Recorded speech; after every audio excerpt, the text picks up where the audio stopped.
Welcome guys to another week of my fantasy football talk. We have week 8 of the NFL season in 2018 already. Today for my fantasy football talk, I want to change things up a little bit. The beginning of my talk is going to stay the same with a couple of news from the NFL that are relevant to fantasy right now. But in the end, for my prediction for the whole week, I'm going to change things up a bit, so stay tuned for what is to come at the end of this video. But at first, I have some news at the quarterback position right now with the Jacksonville Jaguars and Blake Bortles, who has been benched in the game last week on Sunday. He didn't look good for most parts of the game, but they said yesterday on Tuesday that he will remain the starter for the team.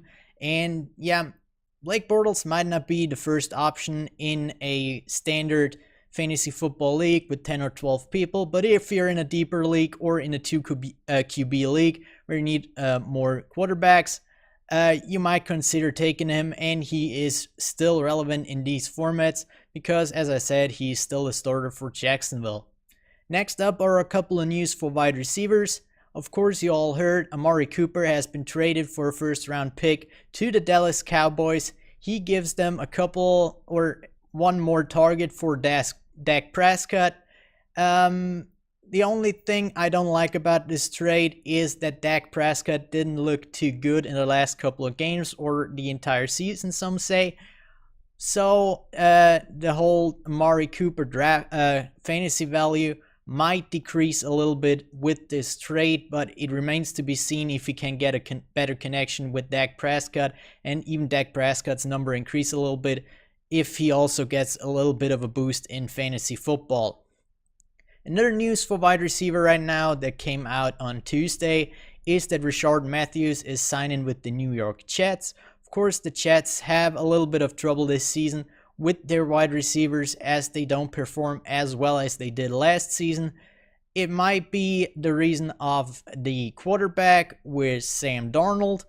I don't see it, but maybe Rishard Matthews can come in and get a better relationship going with Sam Darnold and can improve the numbers for the wide receivers there. He might be an option in deeper leagues for wide receiver, but in standard 10 or 12 team leagues, I would stay away from him and just wait and see a little bit what he can do as a Jet in the coming weeks. But in deeper leagues, he might already be an option to pick up on the waiver wire. On other news, of course, running back this year, a huge topic right now. And of course, the most important question everybody has this week is what happened to Sony Michel in last week's game.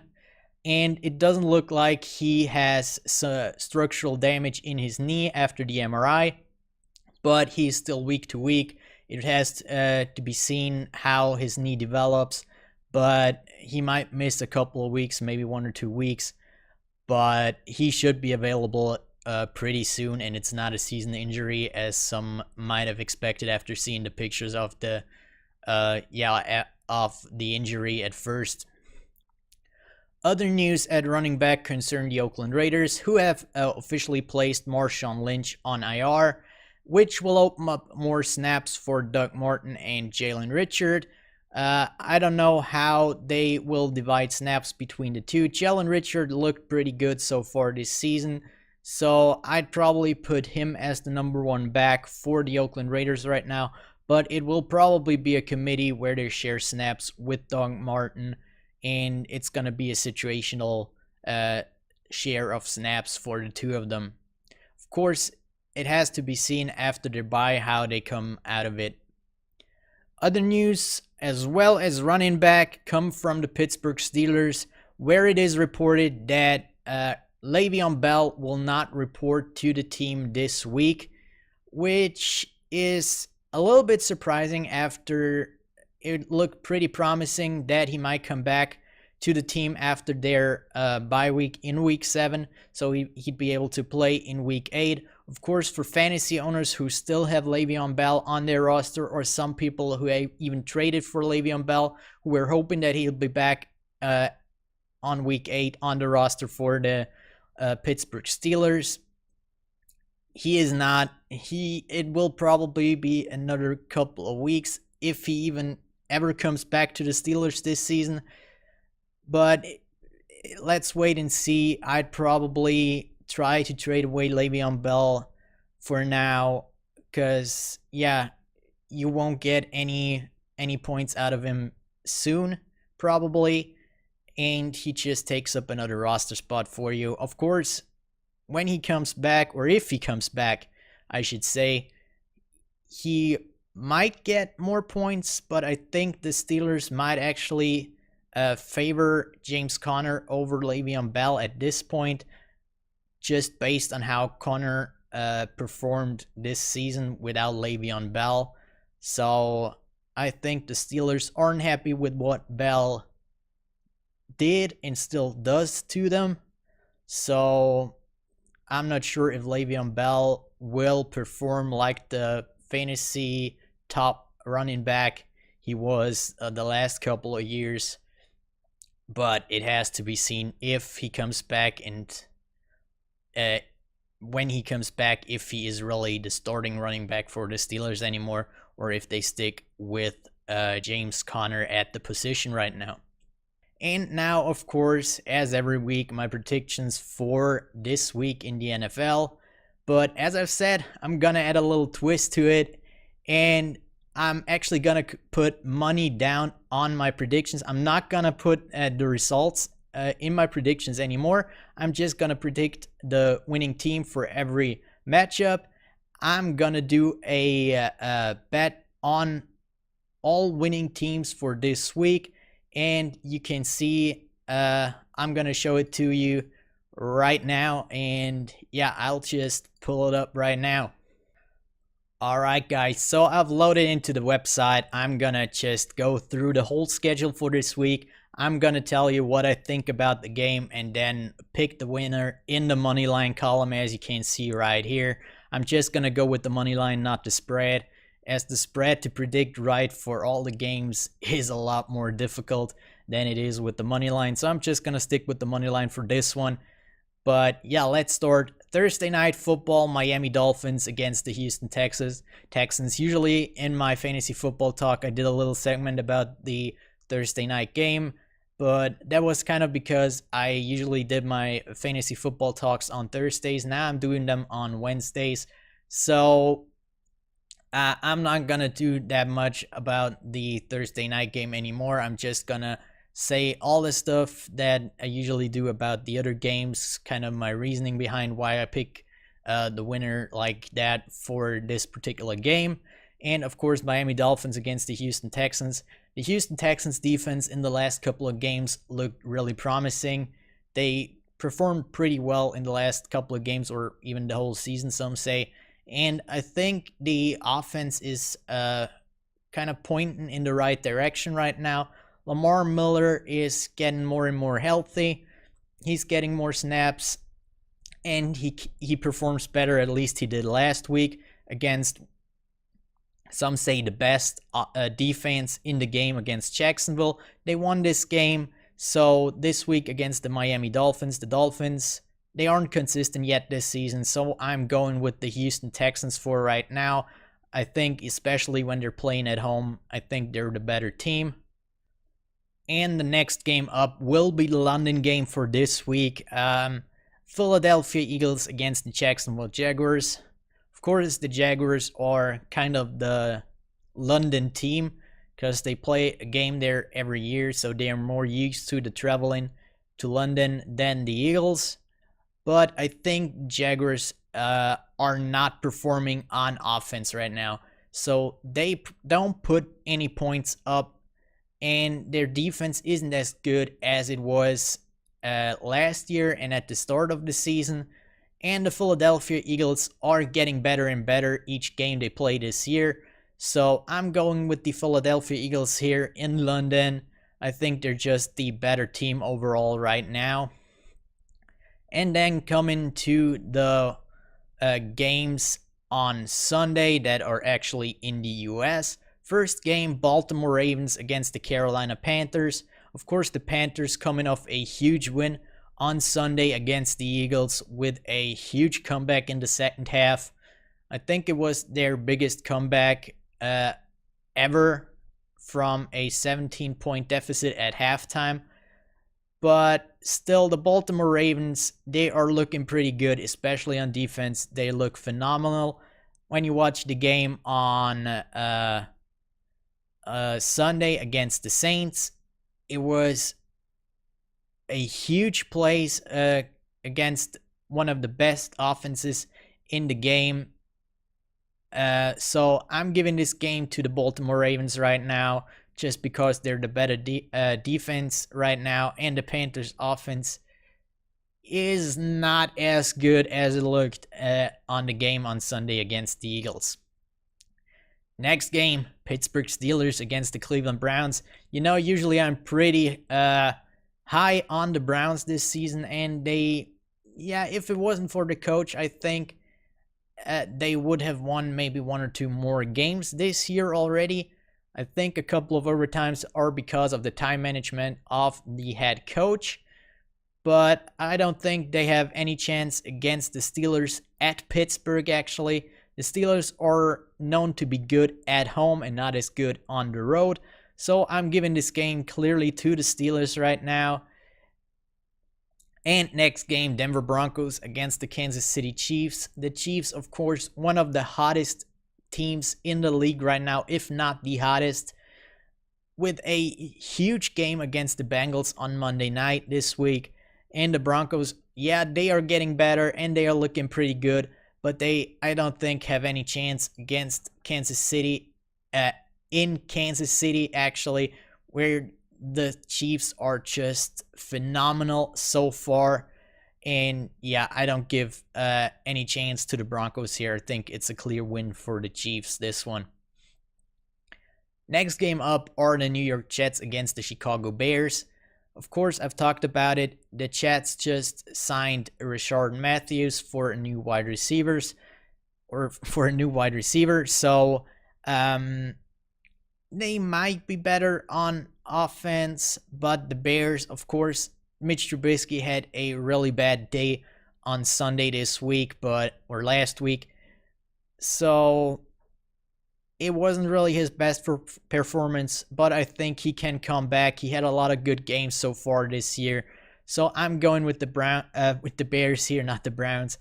Because I think it wasn't the real Mitch Trubisky that played last week. I think he will bounce back in this game, especially when they're playing at home. So I'm giving this to the Bears. Next game up are the Seattle Seahawks against the Detroit Lions. As you can see here, the Detroit Lions are favored in this game.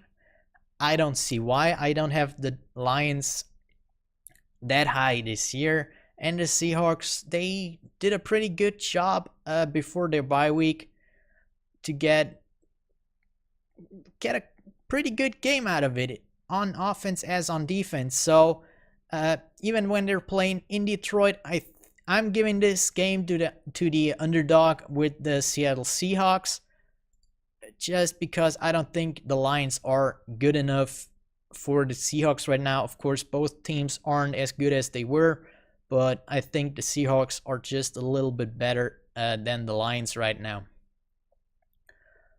And next game, the Tampa Bay Buccaneers against the Cincinnati Bengals. The Bucs coming off a win against the Browns in overtime.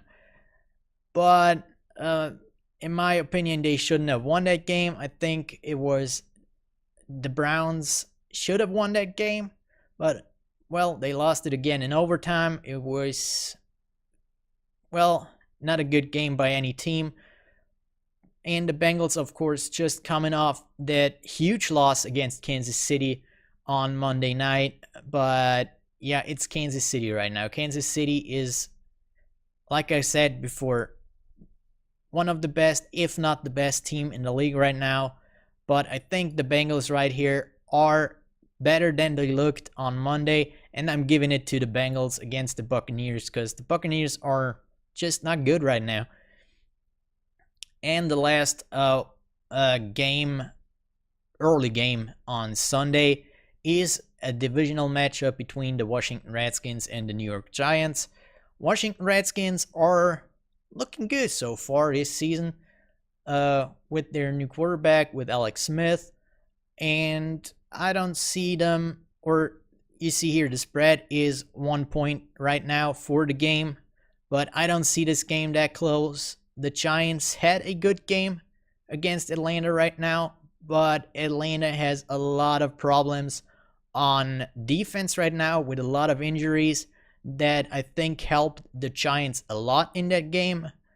And I see the Redskins defense a lot better than the Falcons. So I think the Redskins will win this game just because they are the more balanced team. They have not only a good defense that the Giants do also have, but the Redskins actually have a good offense with a quarterback that can win them games, and not like Eli Manning, who just doesn't really perform this year or just makes stupid throws.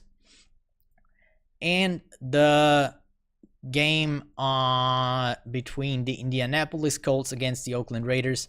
Of course, like I've said before, the Oakland Raiders just traded away their best wide receiver in Amari Copper to the Cowboys. So they even have one less weapon right now. I don't know how this offense will work right now without Marshawn Lynch, their starting running back, and their top wide receiver, and Derek Carr, who isn't performing at all. So I don't see the Raiders anywhere near being competitive in this game. So I'm giving this to the Colts, even if they have a couple of injuries all around on offense and defense. But I think the Colts should win this game pretty easily. Going on to the Green Bay Packers against the LA Rams. Of course, the Rams, it's like the Chiefs in the NFC. They are the best team in the league, or nearly the best team. It's a toss-up between Kansas City and the Rams right now. I personally think it's the LA Rams right now.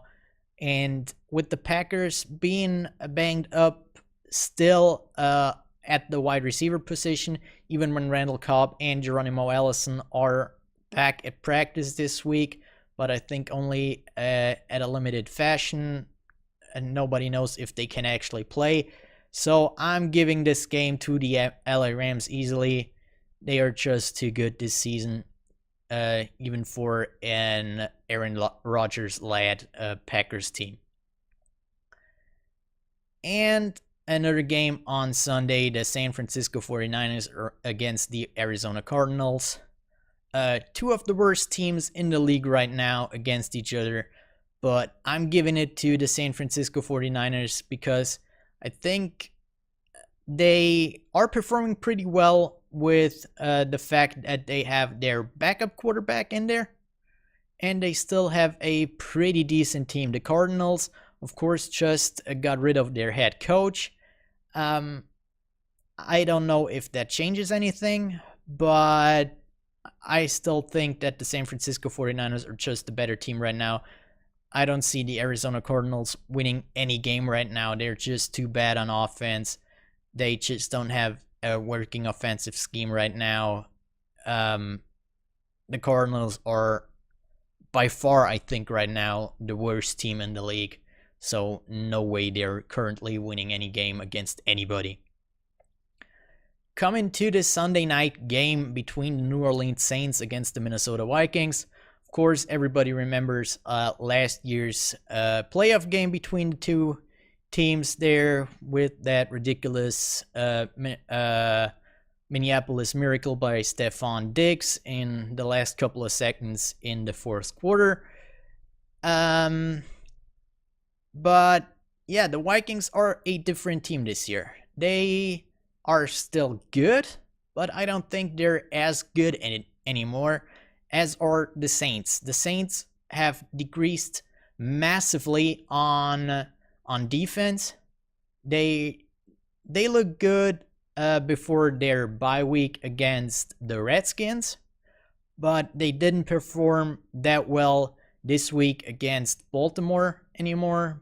But it remains to be seen if they can bounce back this week. But I'm still giving the win here to the Saints.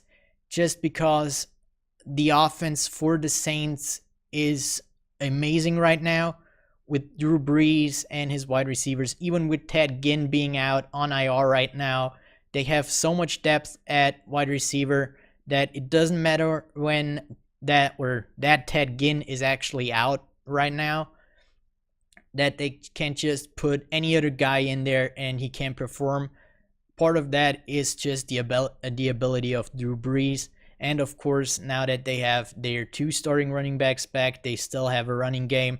And the Minnesota Vikings have a couple of injuries on defense, so their defense isn't as good anymore as last year. So the Saints should put up a lot of points here, as will the Minnesota Vikings. So I just think it's going to be a high-scoring game, and I'm giving it to the Saints just because of their better offense and mainly because of Drew Brees in this game. And the last game of the week, Monday night, between the New England Patriots against the Buffalo Bills. I don't think I have to say much about this game. The Buffalo Bills are bad.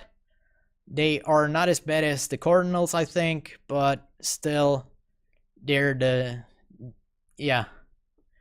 second baddest team in the league right now. And the Patriots, again, almost at the top. I think they're just behind the Rams and Kansas City right now at number 3. So that's an easy pick, I think, for New England in this game. So that's it. Short overview again. Thursday night game, I give it to Houston. Sunday at London, I'm giving it to the Eagles. For the games on Sunday afternoon, I'm giving it to the Ravens, the Steelers, Kansas City, the Bears, the Lions, the Bengals, the Redskins, the Colts, the Rams, the 49ers, the Saints for the Sunday night game. And for the Monday night game, I'm giving it to New England.